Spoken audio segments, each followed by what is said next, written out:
So today, myself and Kat, we're going to talk you through Azure Active Directory conditional access. We're going to tell you why does conditional access exist? What is it? We'll do some demonstrations, actually get hands-on, get into the admin center, get into the user experience. And then we'll also give you, I guess, a list of gotchas. So to save you crawling through the documentation and learning some of the kind of the little nuggets of information that you're going to want to know as you start deploying this stuff, we'll just come straight out and tell you, and we'll give you some kind of an action plan of next steps for you to take. So I'll introduce myself first. I'm Rue Campbell. I'm a Microsoft MVP, focusing on Microsoft security of all types, Azure Active Directory being one of those. I currently work for ThreatScape, who are a pure play cybersecurity company. So if any of this stuff is interesting to you and you're looking to pursue it in your organization, give me a shout. And you can find me on Twitter at RueCam365. LinkedIn, I'm on there as well. Just search for Rue Campbell. Kind of hard to miss me there.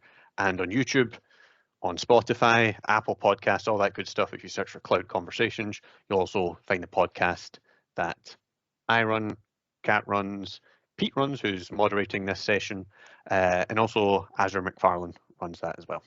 So over to Kat to introduce herself. Amazing, thanks Rue. So hi everyone, my name's Kat Greenan and I'm a Microsoft Solutions Specialist at a UK Microsoft Gold partner called Core. I'm also a Microsoft MVP, who I just became MVP this month, so woohoo! And really happy to be speaking at the event today. So same with Rue, I'm on Twitter, so my handle is @GreeningCat. I'm on LinkedIn as well. Again, just search for my name. And yes, in the Cloud Conversations podcast, that's why I guess we're all laughing that we we do talk to each other quite often on a daily basis. I also just wanted to add as well in there that I do have a blog called collabwithcat.com, which is specifically for Microsoft Teams tips and tricks. So feel free to check that out. I'll post a link in the chat once we run through the session. So I'll pass over to Rue to kick us off with securing access to Teams with conditional access. Good stuff. Thank you, Kat. So I guess before I dive into all this stuff, I'm just going to say I put my webcam off. I'll put it back on when we get to the questions. I've got a tendency of kind of walking around my room and I don't just want you to see that. And also my internet's been playing up. So hopefully we go smooth enough. So let's start by thinking about, well, why does conditional access even exist? It kind of existed on-prem, but really as we move to the cloud, it's grown up and it's became of more interest to folks. And why is that? I kind of like to describe the cloud as being, quite frankly, a double-edged sword, and conditional access is going to let us take control of that. So let's think about the good stuff of the cloud, the fact that we've got Teams, we've got Office 365, and let's face it, Office 365 and Teams for so many organizations is kind of that gateway into then using the more cloud services. So what's good about this new world that we live in compared to maybe 10, 15 years ago? First of all, with Microsoft 365, with Teams and with SaaS apps, we can get those on basically any device that we want to get them on. We don't have to sit at a desktop, access Windows now and open up full-blown applications. An explosion of web apps. They're going to run on any desktop device, but we've also got an explosion in app stores, and they're going to let us run on mobile devices. And it's really crazy to think that as little as 10 or 15 years ago, this stuff wasn't as ubiquitous as it is now. So to me, that's a pro. The other pro is we can kind of do it from wherever we want. And unless you've been living under a rock for the last 2 years, the cloud just kind of came in and in many cases saved the day. If we had the same kind of lockdown restrictions that we have had 20, 25 years ago, kind of doesn't bear thinking about what would have happened to a lot of businesses, or at least many more than we've seen in the pandemic. So we're empowered to work from basically any location. That could be from home in this new world of remote work. It could be on the move as we're traveling. And again, we're using any device to do that. Specifically in regards to Microsoft Teams, and Office 365 and all these Microsoft 365 services, we get that easy external collaboration, right? So Azure AD, kind of out the box, is federated with, well, everyone else's Azure AD. And what that does is it means if we want to invite guests into our teams, want to share files with them, very easy to do so, you know, and it's kind of open by default. Next pro I'm going to mention is this idea of whoever is providing that cloud service kind of abstracting it away from us. A lot of the stuff that we maybe kind of don't care about, or the stuff that is a large overhead in terms of resource and skill, they take care of all that stuff, and then they kind of just, what I describe it as, abstract away from us. We don't have to worry about the tin that these services are running on. You know, we don't have to be the one responsible for making sure it's up in time. We pay the bills and we access the service as a service. Now, those are kind of the four main pros that stick out in my mind with regards to this new world of the cloud. But what are the cons, right? Because nothing is ever all benefit, is it? And this is where this double-edged sword comes into play. So to me, when I think of the cons of the cloud, I think of the exact same stuff that is also the pros. Yes, I can access my services on any device, but put my IT guy hat on and I'm internal and I'm worried about security. Do I really want my users to disappear when they leave the office, go home, jump on their home computer and start synchronizing all my SharePoint data, all my OneDrive data? That's a bit concerning. Access from any location. Really good in terms of productivity. If my folk are traveling all over the world, they're having to work from home. That's great. But let's face it, there's a lot of locations that there's no good reason I would ever want any of my users to be accessing my resources from. So that's a bit risky. This easy external collaboration, again, great for productivity. If I've got a business partner that I'm working with, you know, maybe it's someone that's supplying my business, maybe it's a customer, I can get them in my tenant and share the data I want with them. Again, just think about that for a second. A little bit concerning, you know, if I've got confidential files and maybe I'm not fully utilizing the sensitivity label services that was spoken about in the earlier session because it's not on by default. You know, again, just a security risk, right? As good as it is. And then lastly, this idea of abstracting away the service. The one good thing about, sorry, not the one good thing, there was lots of good things, but one of the key differentiators between having, you know, we think back to that old on-premises world of collaboration tools and communication tools. It wasn't Teams, I'm thinking Exchange on-premises. We could kind of stick this big firewall around it and say, unless you're on my VPN, unless you're in my office, you don't get to access this. When we move to the cloud, the service provider typically will abstract some of that away from you. You lose control over your ability to access who gets to access. Sorry, you lose control over when and what scenario your users get to access it. It's just assumed they should be able to access it anywhere in the world and at any time that they want. So if that's the pros and the cons, how can we go about mitigating some of these negatives? And to me, this is where Azure AD Conditional Access steps in. And there you go. Cons, boom, gone. It's not a silver bullet, but it can help mitigate against some of these concerns that we've got. So that's why it exists. What does it do? And for that, I'm going to hand over to Kat. Thanks, Rue. So what is conditional access? As Rue mentioned, it's really, really critical that only the right people with the right resources on secure devices can access your data from anywhere. And Microsoft Conditional Access gives you the power to enforce that core principle of zero trust. So what that means is you never trust and you always verify.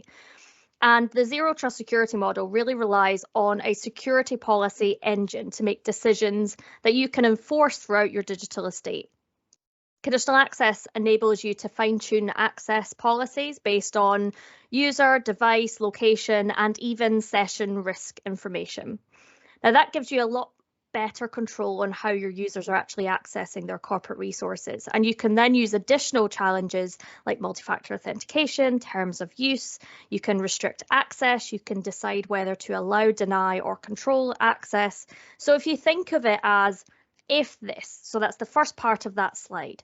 If a user is signing in from a different device that they normally use, so that could be a non-managed or non-corporate device, if they're at a different location than they normally are, if they sign in, once in London and then 2 minutes later they sign in Las Vegas, that's going to flag up as, oh, we might want to do something about that. So what I can then do is that. So I want to, limit the access controls. And I can do that from saying, okay, if a user is signing into a device that they don't normally use, I want them to have access, but I want them to prove they are who they say they are. So I'm going to enforce MFA, and Rui will show you a demonstration of what that looks like from the end user perspective shortly. So I want to require MFA, so they are who they say they are, but even then, I want to also limit the access that they have. So I want them to be able to access that information on the browser, for example, and Teams and files, and I want them to be able to be productive, but I don't want them to be able to download anything to that device. I don't want anything saved locally. I want to limit that access. So you get a lot of control when it comes to controlling who has access and what access they have. Which obviously the name suggests conditional access. Now, how it works is conditional access will take in over 40 terabytes of identity-related security signals, and that includes user behavior, location, the state of device, the application that's being accessed, and even the risk score of the sign-in. And it uses machine learning and analyzes the signals. It determines the appropriate policy to apply for access to that resource. So, for example, the allow, limit, or block, or the additional verification methods. Now, those capabilities also extend to Azure. So you can set conditional access policies to define conditions under which users can access cloud resources. And within Azure, obviously, you also get your MFA, customer lockbox, and role-based access control. One of the key things to note about conditional access is the licensing. So conditional access, the user and location, I wish I had a little pointer thing, but the user location device application that you can see on the left there, those yellow circles, that is an Azure AD P1 license, which typically comes in like your EMS E3, your M365 E3. So if you've got those licenses, then you do have conditional access covering those three on the left. The real-time risk is an E5 feature, so just be aware of that, which means you'll need Azure AD Plan 2, and Plan 2 comes in M365 E5, EMS E5, and there's packages you could buy, there's add-ons, but that's just something to be aware of there in terms of the licensing. But as an E3 customer, which typically most people are, you do get access to quite a lot of stuff in there. And that is conditional access. Rui, I'll hand back to you. Awesome. Thanks, Kat. So without further ado, we'll start with the fun stuff, right? We'll get into some demos and we will demonstrate what the administrator experience is. We're going to do that in the Azure AD Admin Center. And then we'll also hand over to Kat, who will be kind of showing us the user experience for the policies that we're going to create. We'll start off with a simple one, and that's going to be requiring multi-factor authentication, or you may also have heard this term, strong authentication. You may also be aware, and it's somewhat out of the scope of this session, of a concept within Azure AD called Passwordless, or you might even know about Windows Hello for Business. These satisfy multi-factor authentication claims by using strong authentication. The idea being the user has already verified that they have that other piece. For example, Windows Hello for Business, that might be the TPM chip of the device. We'll then get into this idea of, well, how do we control the user access from devices that we trust, corporate devices, this kind of thing. So we're going to do that in two phases because we're a Teams conference and we want to focus on that. So first of all, we're going to verify if I'm trying to sign into Office 365 apps on what we're calling an unmanaged device. We want to, in this demo, we're going to block that. So for example, I've just licensed Office 365 for my organization. out the box, any user can go home, install the Office 365 apps at home on their unmanaged, potentially unsecured device, and they can just start accessing all these Office 365 services on that. They could download their full mailbox, they could sync their full OneDrive location. And because I haven't vetted the security of that device, being a security professional, that kind of creeps me out. So I don't want to allow them to do that. So we're going to demonstrate how we block that. But we do want to give them some access on an unmanaged device. So in that case, what we're going to do is we're going to limit them to the web apps, and we're going to go a step further. So we're going to limit them to using the web version of Outlook, of Teams, but I still don't want them to exfiltrate that data and put it on a device that I don't trust. Therefore, we're going to look at something called web sessions, which lets us control data exfiltration, things like downloads from these web apps. And then the last one that we're going to demonstrate for you is what Kat mentioned earlier, and that's an Azure Active Directory Premium P2 feature. This is where you will see conditional access integrate with other services across the Microsoft 365 stack. We have something called identity protection in Azure AD Premium P2, and that can assign a risk score to both sign-ins and to users. Now, if a user gets tagged by Microsoft in the back end, you don't have to do this yourself, as a high-risk user, that's a surefire way of kind of confirming, hey, their credentials have been identified by Microsoft to have appeared on some kind of data breach. So it doesn't use this exact database, just to be clear, but in your mind, think of that as that consumer service called haveibeenpawned.com. Kind of think of it as an equivalent to that, in which you will force your user, should they appear in a data breach, to change their password because those credentials could potentially be compromised. So let me get my bearings. What I'm going to do is I'm going to jump in first of all to the Azure AD Admin Center, and I'm going to show you this MFA policy. I'll just tab through my windows here, and you guys should be able to see that now. And you can see here, I'm in Azure Active Directory Admin Center. I jump into security, and then I jump into conditional access. And again, at a minimum, I need that Azure AD Premium P1 license to configure these. I'll call out, first of all, you'll see here, I've kind of got a little bit of a naming convention. You ask 5 people what's the best naming convention for conditional access, you'll get 5 different answers. I'm following one that is kind of simplistic, maybe not what you'd go in a large scale enterprise, but the naming policy I'm actually following is part of a new preview feature called Create a New Policy from Templates. So some of the stuff I'm going to show you today, there's a lot of buttons and there's a lot of options. Microsoft are making efforts to simplify that for you if you're new to deploying this to your organization. So I go into this templates button here. We're going to apply protection to identities, and we can see here we've got a number of templates straight out the box. Some of what I'm going to show you is covered by those templates, some of it isn't. But if we're looking at places that are worth starting at, this is a good point. And as I create those templates, this is the naming convention that it's going to use. So it's going to stick that kind of identifier at the beginning and then give me a description of it. And we'll get into more kind of advice for how you can run with this in your environment later on in the session.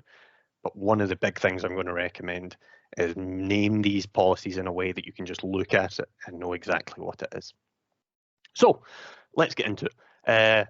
We'll go into this first one here, enforce MFA. Now, I'm not going to go on and on and on about how important MFA is. I'm going to make the assumption that because you're in the security and compliance track, you've already had that message and you understand it. We know that MFA is so important, and I'll move on. So let's jump into users and workload identities. You'll see this is under a section called assignments, and we have a second section here called access controls. In an earlier slide, Kat mentioned that conditional access is kind of like if this, then that. The assignments make up the if this part of it, and the access controls make up the then part of it. So we're saying, as you sign in, if you meet the criteria that I specify here, then we will apply these rules to your session. That's a nice simple way of remembering it. I'll get into a little bit more detail about the intricacies of that later on. So we choose what users we're going to apply this to. For demonstration purposes, I'm just applying it to one user. Again, you want to do this as wide and as far as possible, particularly in the context of MFA. So I can choose users, I can choose groups, I can choose role types, so limit it to certain types of administrators, and I can exclude based on the same. And there's also a new feature in preview, which I'll talk about later on. What apps are we going to check under the if statement as well? So, we have Azure AD that sits there. It has this concept called enterprise applications, and I'll simplify it a little bit. If it's an enterprise application, you can use it here. There's some gotchas and there's some stuff that might not show up in here, and there's some stuff that will show up in here but isn't an enterprise application. But fundamentally, that's the point of it. So we're not limited to the Microsoft stack here. If you've got Google Workspace, if you've got Slack, if you've got any of these other SaaS platforms, but you're using Azure AD as your identity provider, you can use conditional access with that. And it's kind of beyond the scope of this session, but you can even extend it to on-premises applications using a little feature called application proxy. Conditions, again, we're just really getting into the weeds here of saying, okay, well, under what scenario am I going to apply this rule? You can actually see here, I haven't configured any settings. And down here it says 0 conditions selected. So I can apply a risk. I can say only do it based on the operating system, only do it based on whether it's a browser or a full app, do it based on a location, based on IP address information or GPS information. I've said none of that. And the effect of me saying no conditions basically means under all conditions. So it's going to look at it here and it's going to say, well, hey, you've got some users in here. You said all apps. I'm just going to apply it to all these conditions. So it's looked at the if statement, and now we're on to what we're going to do about that. And in this case, nice and simple, we're going to grant access and we're going to require multi-factor authentication. In this case, this is the Azure AD MFA service. If the user hasn't signed up for that the first time they go to authenticate and they get hit by conditional access, they will be asked to register for Azure MFA. And you can extend this to third-party MFA as well. So the main other one I see is Duo MFA. I think that's a Cisco product. You can register that as well. You basically get a JSON file, upload it, and then your third party would show up as an option here. We'll get into more of these conditions later on, but essentially these can either apply all of them or we can put it in an or statement, and only one of them will be enforced. So this is our MFA policy, and due to the nature of kind of how, I guess you could say, it's going to be kind of difficult for me to demonstrate a mobile phone sign in here just because of the nature of my setup. So let's just kind of look at what that will look like. And I'm actually going to show you a passwordless experience. So passwordless, again, that counts towards our multi-factor authentication. And what does the user see? They go to sign in to Office 365. They've got their mobile phone. They get a notification that says a new sign-in request has been received. They're asked to verify the number on the screen versus the number on their phone. And this is really just to make sure that we move a little bit beyond the kind of allow or deny option. It means that it makes it more difficult for someone just to MFA request someone into submission to break into their account. And what I'll also say is currently in preview, you can have the user manually enter that number. So rather than choosing it from the 3 options, the user would have to type in 62. Again, just a little bit more protection against trying to submit someone. In this case, we're on an iOS, so we're also going to get Touch ID requirement. That could be Face ID as well. And then boom, the MFA claim has been satisfied. Conditional access is happy. The user gets to proceed. Let's jump into the next. What I'll do is I'll show you the conditional access policy now for this full app access. And then we'll hand over to Kat, who will show you what the user experience is like. So I'll jump back to the admin center. I'm going to go for, let's see, what one am I looking for here? Desktop apps require managed device. So again, this is going to do what it says in the tin. I've only scoped it to one user. Again, you can scope it to groups, roles, individual users, or all users.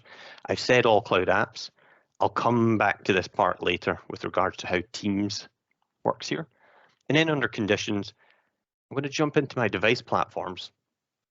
And you'll see here, if I go to exclude, I've said exclude Android and iOS, but apply to everything else. And this is a little bit of a, I said earlier, if you ask 5 people, how do I best choose a naming convention for conditional access, I'll get 5 answers. You might get the same when it comes to inclusions and exclusions. I like to do it based on the exclude model, because essentially what I'm doing is I'm future-proofing this policy against any new platforms that might show up. So I've got a different rule in my business for phones compared to desktop programs. And therefore I'm just going to by saying exclude Android and iOS, I'm saying I'm including Windows Phone, which is kind of funny that's still there. I'm including Windows, macOS, and now in preview, I'm including Linux. I'm only applying this to the desktop clients, which you can see here. And in doing so, I'm going to have a separate rule for the browser.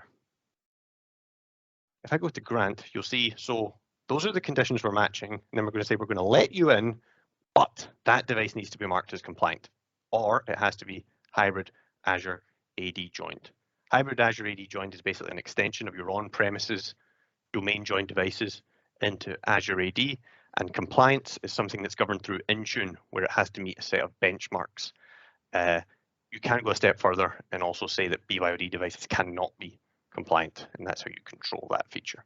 So that's how it's set up in the admin center. Let's hand over to Kat, who's going to talk you through what that looks like for a user trying to sign into an app on a BYOD device.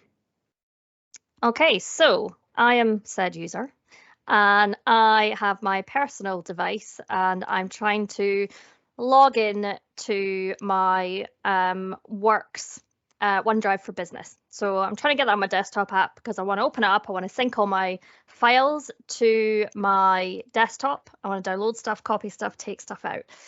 So what I'm going to do is I'm going to try and sign in. So I'm just going to use my, I've got OneDrive set up here.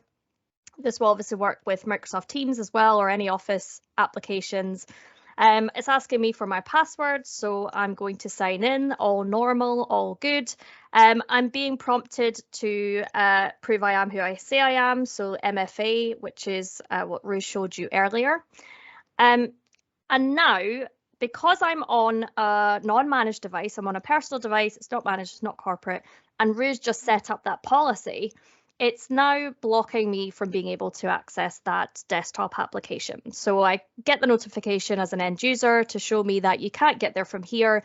It also tells me why. It says that it contains sensitive information. You can only access this information if you have a device that is managed. So at least, and here I can see if you've got a personal device, you can allow it to be managed if you prefer to work on your personal device instead of just corporate devices. So it's given that user the information to tell them why. But you can see it gets me as far as MFA. I approve that on my mobile and I instantly get blocked. So I'm unable to access the desktop application on my personal device.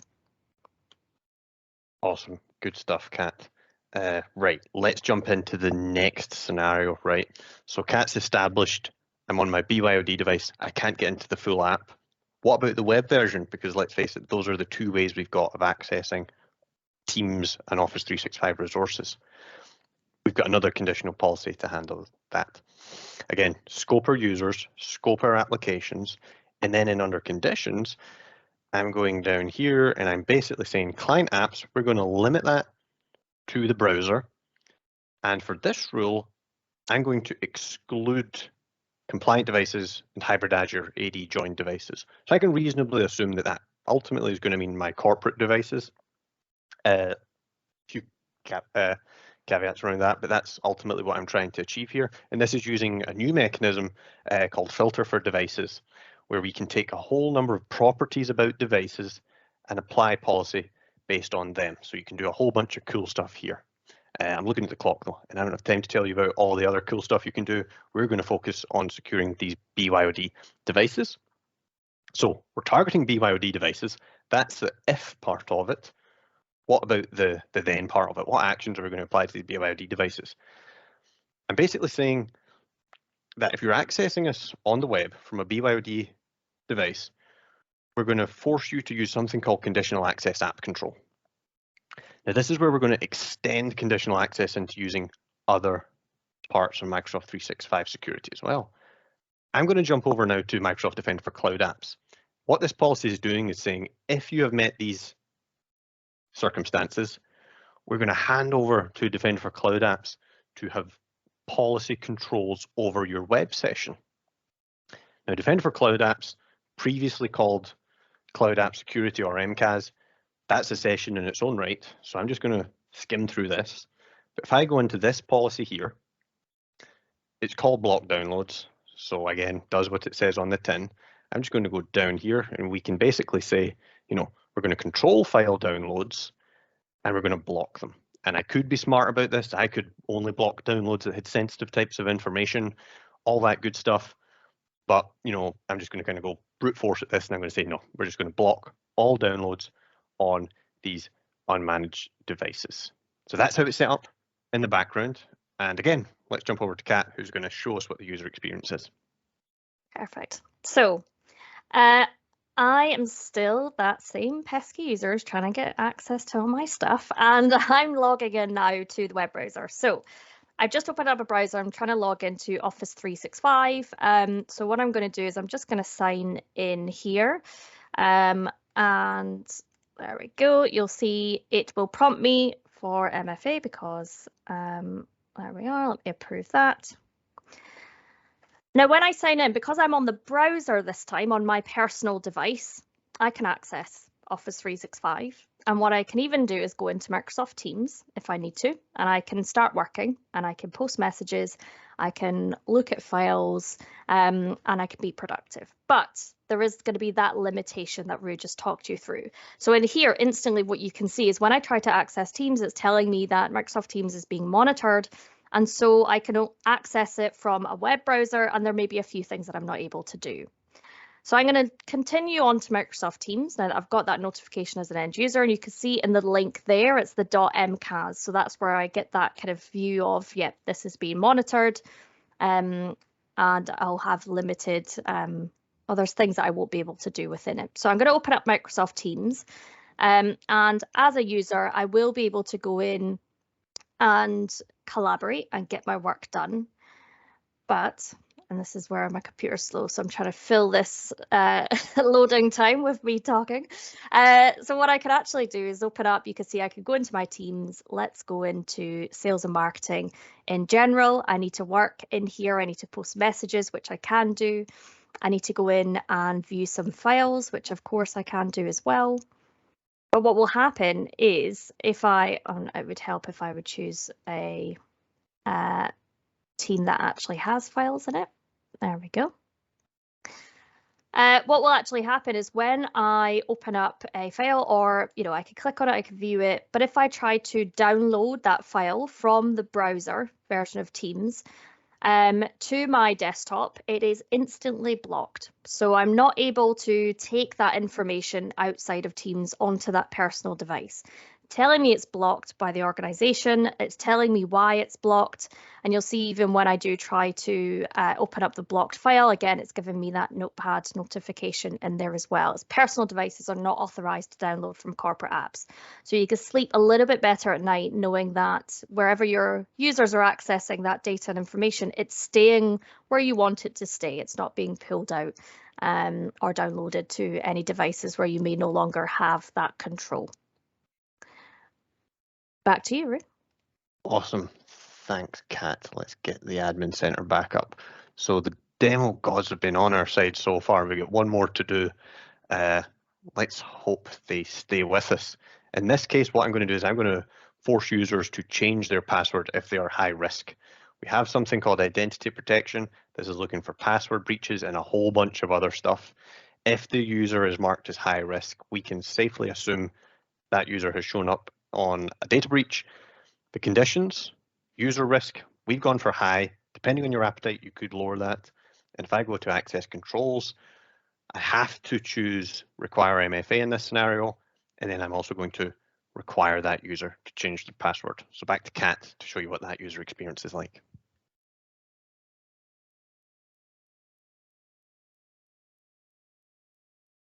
Rue says the demo gods are on our side. We'll see. We'll see. So I've jinxed it. this is the last one.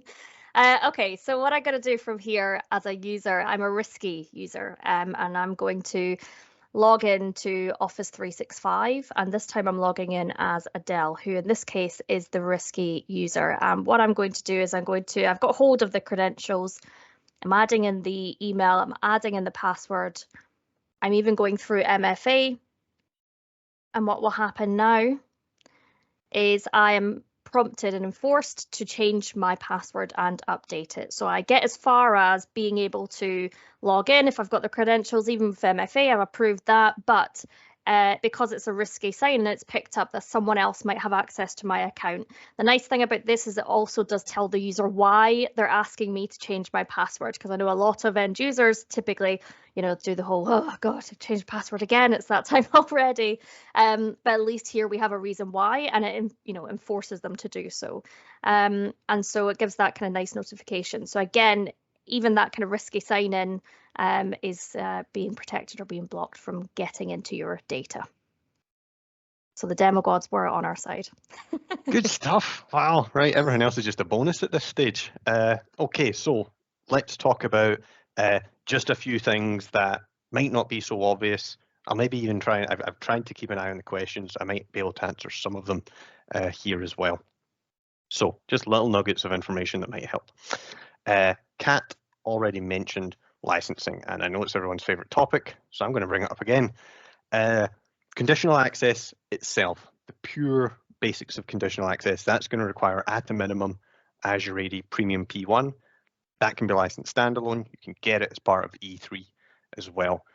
The risk side of it, so we're looking at user risk, we're looking at sign-in risk, and even something new, which I'll come to later in this slide, that also requires P2. The session control policies that I showed you, that require Defender for Cloud Apps, which typically is E5, Microsoft 365 E5 that is, though you can license it on its own as well, or as part of some other bundles. To be completely clear on that as well, there are some session controls available to SharePoint and to OneDrive for E3. Those don't use Defender for Cloud Apps. They're a little bit more limited. Conditional access is applied after the initial authentication. So for example, let's just assume I have my standard policy that requires MFA and requires me to be on a compliant device. Conditional access will not even try anything until I have put in my password first. I satisfy that initial authentication claim, and then conditional access will take place. So it won't preemptively notice, for example, that I'm on an unmanaged device. I have to authenticate first. There is a slight processing order, but in real terms, it's usually not noticeable. It requires modern authentication, and modern authentication is simply a combination of authentication and authorization. That's Microsoft's term for that bundling, modern authentication. OpenID Connect for the authentication and OAuth 2 for the authentication. We'll get into it in the next slide, but essentially, if we really want to guarantee the integrity of conditional access, that means we're going to also have to block legacy authentication, and I'll explain that in the next slide. Conditional access also in preview at the minute, it also supports something called workload identities, and these are basically service principals within Azure AD. So you may have an app that needs to run non-interactively. So you create a service principal that is given OAuth permissions within Azure AD. You can put conditional access on that as well. So for example, if you know the public IP of that server, you could block everything that isn't part of that. The licensing is still to be confirmed on workload identities. Looks like at a minimum, it will be P2. I've seen a few questions about this, so hopefully this helps. Conditional access applies cumulatively, I'll try and get that word right, and also most restrictively. So if I am satisfying the conditions for a whole bunch of policies, all of those policies will be evaluated and the most restrictive rules will apply. That could be a whole bunch of rules from a whole bunch of policies as well. So for example, block will always win over allow. MFA will always win over no MFA. Service dependencies for Office 365. So if you're at a Teams conference, you probably know that Teams is kind of like this massive amalgamation of a whole bunch of Office 365 services, right? You've got SharePoint in there, you've got OneDrive in there, which itself is part of SharePoint. You've got Exchange Online in there, a whole bunch of stuff going on there. You can select those apps individually, but you're best to choose the main Office 365 app. So when you're going through your policies, you'll see the option for Exchange, you'll see the option for SharePoint, and you'll see the option for Office 365. Choose Office 365, otherwise weird stuff is going to start happening. As far as a general recommendation, also consider what isn't assigned. We want to limit exceptions because they're a clear backdoor. However, also consider, for example, if I scope a policy to Windows and to Mac OS, well, what if someone signs in on a Chromebook? Or what if they sign in on Linux? That kind of thing. You really have to think this stuff through when you're implementing it. And also consider something called emergency access. So, with conditional access, you could in theory block everyone, including yourself, from signing in. That's kind of scary. You can have something called emergency access, which is like a break glass account. You exclude that account from all your policies. And yes, that's a little bit of an attack surface. So you're going to have to enforce some kind of monitoring over that account. You could use log analytics. You could use Defender for Cloud Apps, a whole bunch of ways. And you could even slap third-party MFA on it. Right. What I want you to do coming out of this session, if you haven't already, because hopefully a lot of this stuff you already have, given we're in the security track. First of all, block or at least audit legacy authentication. A number of ways of doing this, one of which I'm about to mention, but essentially legacy authentication is where the app itself handles our secrets. Conditional access cannot cope with that. It needs to use OpenID, it needs to use OAuth, therefore we can block that. And we can do that using conditional access. We can simply say, all legacy authentication, block it, or add exclusions in if I do have some dependencies on it. I said I wasn't going to harp on about MFA because the guys at Microsoft do a pretty good job of that themselves, but you really have to just enforce MFA under all scenarios. You'll see some folks say, oh, just do it for administrators, just do it for the highly sensitive users. No, do it for everyone. I appreciate we're in the real world and there will be circumstances you can't do it, but this has to be a priority. Limit unsupported access. This is just a nice quick one. If there's certain countries, for example, that your users will never be signing into, if there's certain devices you never want to support, just go away and block them. Some folks will tell you what's the point, it defeats the point of the cloud. Well, those folks haven't been involved in incident response. They don't know that in the real world, there are certain countries, it makes quite a lot of sense just to go away and block. Insights and reporting. This is a brand new feature in conditional access that is going to let us visualize a lot of the audit data that conditional access and Azure AD produce. So for example, what types of devices are my users signing into? And I can use this to then know if I make changes, what's going to be the consequence of that. There's also a report only mode that you can use as well, which I didn't quite have time to demonstrate for you today. And this is going to help you do that kind of audit for legacy authentication or any other policies you're thinking of implementing. And then lastly, use community tools. There's a whole bunch of really good stuff out there. I've dropped the link to some GitHubs in here. Alex Philippin and Daniel Cronland, they have great tools to manage conditional access as code, as JSON files. That's going to give you change management control. It's going to give you backup control, import, export control. Those are great. You also have Azure AD internals from Dr. Azure AD himself, who I think is presenting later on at Teams Nation. This is less to do with, I guess this is if you want to try and break through conditional access, he kind of has the kind of red teaming tools that you could use to do that. But he's even got simple ones that will just let you list conditional access policies using Azure AD internals PowerShells. And then last but certainly not least, our good friend Matt Zorek, he runs 365 days of KQL. So if you have something like Sentinel in your environment, you can scoop up all this data from conditional access, chuck it into Sentinel, And here's some fantastic queries that will help you visualize and understand what is going on in the environment. So I ran over by about 5 minutes there, but that's it. That's the shtick. Hopefully I've answered most of the questions that I've seen popping up in the chat just through those last couple of slides.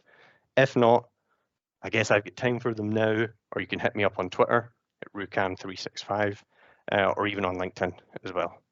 So from me, thank you for viewing, and I'll hand over to Kat to say goodbye as well. Thanks, everyone. So I was just trying to go through some of the questions that are coming in hard and fast. So I'll try and answer those as we end the session. But thanks so much for listening. And yeah, I hope you found it useful.